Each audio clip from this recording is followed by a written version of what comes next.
কিরে রাজু, আমাদের কারখানার পুরোনো কারিগরটাকে প্রচারে পেরেছি তুই? মানিনি আর ভাগ্য। তোমার কি হয়েছে? সেটা তুমি কাজে আসোনি কেন তুমি? ওই তো সকালে প্রচার করেছিল। হ্যাঁ, কি কাজ করবো বল দেখিনি।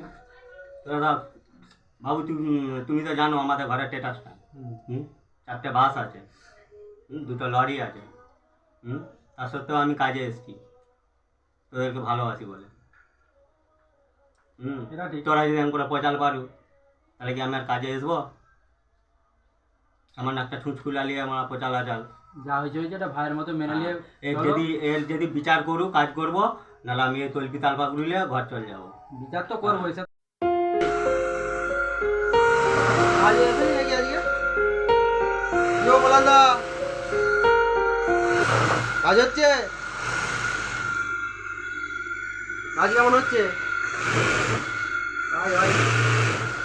কেন যত বড় কাজ হয়নি? কি অসুবিধা? কাজ করেনি কেন? কাজ করেনি? কি কাজ করবো বল দেখিনি? এতদিনের পুরোনো কারিগর হয়ে আমাকে রাজু মারা প্রচার দেবে। কেন শুধু শুধুই প্রচার করে দিল? তো আমাকে জিজ্ঞাসা কর, আমাকে যেমন উল্টা পাল্টা করে খারাপ ভাষা বলে প্রচার করেছে। তুই আর একটা বিচার কর, নাহলে আমি কাজ করবো। ভালো।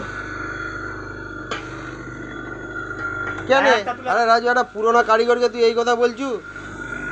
সকালবেলা কাজে এসে দেখি ছুঁচটাই খুলে নিয়েছে, আমি কাজ করবো কি করে? বলো। আমাকে এই কমজোরি পেয়েছো নাকি?